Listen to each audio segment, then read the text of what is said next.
4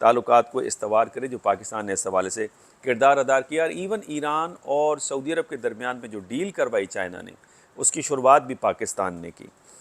اس کے علاوہ جو پاکستان کی اہمیت بنتی ہے وہ پاکستان کی جو اسٹریٹجک پارٹنرشپ ہے وتھ چائنا سلک روٹ کی وجہ سے، جو ہم اس کی بی آر آئی پروجیکٹ کا جو فلیگ شپ پروجیکٹ ہے سی پیک، اس کا حصہ ہیں، اور ہم بھی چاہتے ہیں کہ کنیکٹیوٹی ہو، اور غالباً یہی وہ اکیلا راستہ ہے جہاں پاکستان اپنی معاشی مشکلات سے نکل کر بہتری کی طرف جا سکتا ہے۔ اور یہی وجہ ہے کہ ہم اکثر زور دیتے ہیں کہ پاکستان کو اپنے پڑوسی ممالک کے ساتھ تعلقات کو بہتر کرنا ہوگا۔ پچھلے ویلاگ میں جب امیر عباس کے ساتھ میں نے گفتگو کی تو اس میں بھی ہم نے یہی بات کی کہ ایک اچھی شروعات ہو سکتی ہے نریش چوپڑا اور ارشد ندیم کی جو کوآپریشن ہے، اور دونوں کی مدرس نے جس طرح کی سٹیٹمنٹ دی ہے، یہ اچھی شروعات ہو سکتی ہے کہ ہم اپنے تعلقات کو نارملائز کریں اور ریلیجس ٹورزم اور ٹریڈ کو یہاں پہ انیشیٹ کریں، تاکہ اس علاقے سے غربت اور ناخواندگی کا اور کلائمیٹ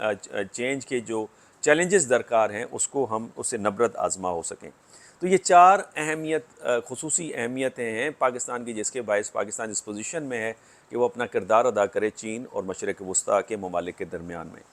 لیکن اس ساری ڈیولپمنٹ کے بعد پاکستان کے لیے اپرچونٹیز بھی پیدا ہو رہے ہیں، مواقع پیدا ہو رہے ہیں۔ پہلا موقع تو یہ کہ پاکستان اس سے اپنی ٹریڈ کو انہینس کر سکتا ہے۔ جہاں چائنیز گڈز کی موومنٹ ہوگی چائنا سے پاکستان سے ہوتے ہوئے مڈل ایسٹرن کنٹریز کی طرف،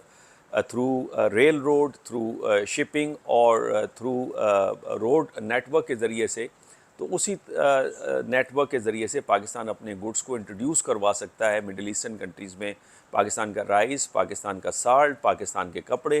کافی وہاں پہ مشہور ہیں، تو ایک اسپیس پاکستان کے گڈز کو اور بزنس مین کو یہ اپرچونٹی مل سکتی ہے اگر اس پہ پراپر ورک آؤٹ کریں، اسٹریٹجی بنائیں گورنمنٹ کے ساتھ مل کے، تو پاکستان کی گڈز کو ایک اچھی مارکیٹ میسر ہوگی۔ جیسے یو اے ای کے اندر پاکستان کی گڈز جاتی ہیں، مزید اس کا موقع ملے گا۔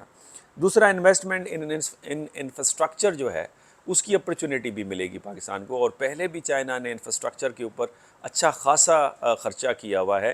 اور پاکستان کے اندر نئے ریل روڈز بن رہے ہیں، روڈ کا نیٹ ورک تقریباً مکمل ہو چکا ہے، انرجی ہے، کمیونیکیشن کا سسٹم ہے، تو وہ ایک اپرچونٹی پاکستان کو اور مل رہی ہے۔ لیکن اس سے ہمیں اس سے فائدہ تب بھی ہم اٹھا سکیں گے اگر ہمارے پاس اپنی منصوبہ بندی ہوگی، تاکہ ہم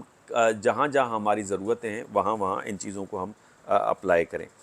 تیسرا یہ کہ جو اسٹریٹجک اینڈ ڈپلومیٹک لیوریج ہے پاکستان کو، وہ حاصل ہوگا، کیونکہ پاکستان برج ہے ایسٹ اور ویسٹ کے درمیان میں، تو یہ پاکستان کو ایک ڈپلومیٹک لیوریج دیتا ہے کہ جس کے ذریعے سے پاکستان اپنی بات کو منوا سکتا ہے، اور پاکستان الائنسز کو اسٹرینتھن کر کے اسی الائنس کے تھرو مختلف پلیٹ فارم اور انسٹیٹیوشنل سپورٹ حاصل کر سکتا ہے کشمیر کے مدعے کے اوپر اور اپنے دوسرے اسٹریٹجک جو اہداف ہیں ان کے حصول میں۔ تو پاکستان کے پاس یہ بھی اپرچونٹی ہے۔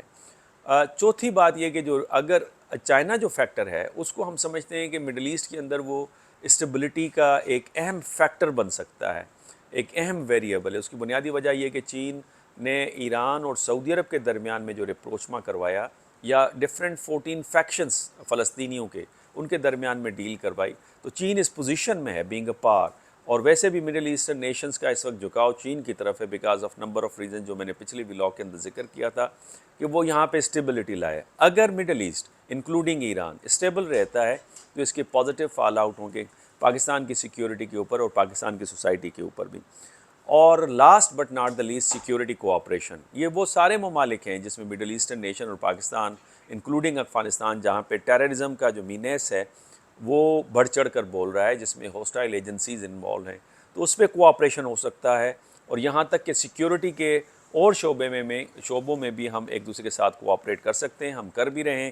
جس میں ہم اپنی دفاعی جو صلاحیتیں ہیں اس کو بڑھا سکتے ہیں، ٹیکنالوجی شیئر کر سکتے ہیں، ٹریننگ اور جو کامن پیٹرولنگ ہے اسپیشلی جو سی روٹس کے اوپر جو ٹریڈ روٹس ہیں اس حوالے سے بھی ایک دوسرے کے ساتھ تعاون کر سکتے ہیں۔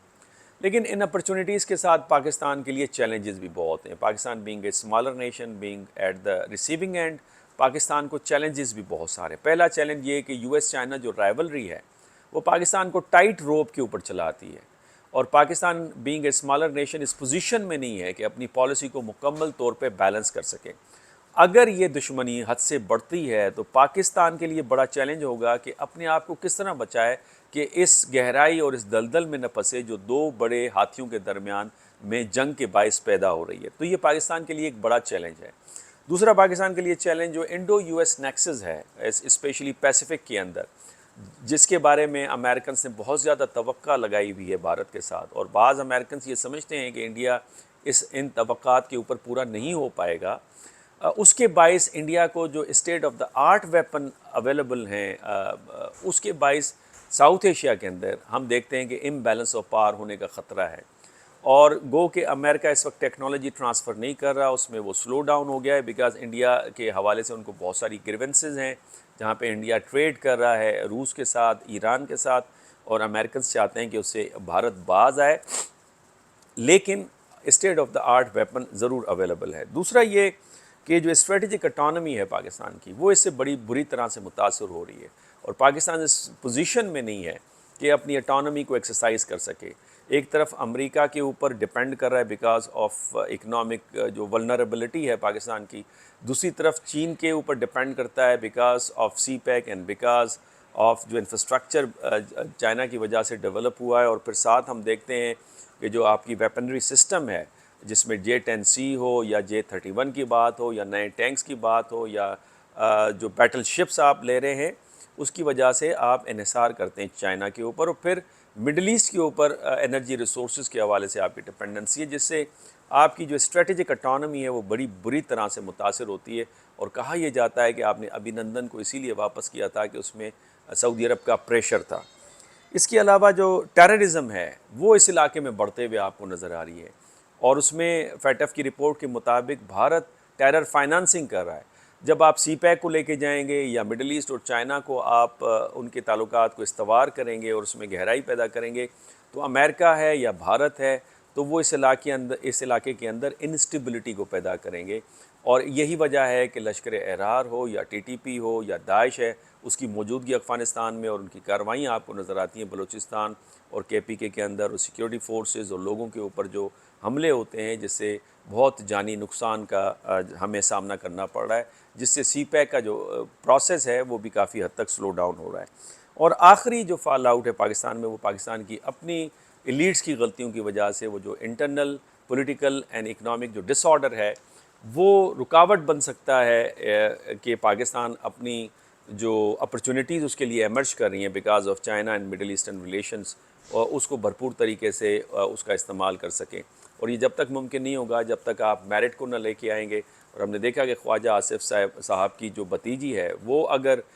پورٹ فولیو لے سکتی ہے، اور بھارت کے اندر اگر آپ کو میرٹ نظر آتا ہے جہاں پہ ٹیکنوکریٹس اور اسپیشلائزڈ لوگ جو ہیں اپنے سبجیکٹ کے اندر وہ پاور میں آتے ہیں، یہی وجہ ہے کہ بھارت کی اکانومی بڑھتے ہوئے نظر آ رہی ہے، اور پاکستان کے اندر مشکلات کا سامنا ہے جہاں پہ بہت ساری کمپنیز، بہت ساری بزنسز بند ہوتے ہوئے نظر آ رہے ہیں۔ آپ کی کمنٹس کا انتظار رہے گا۔ اجازت دیجیے، اللہ حافظ۔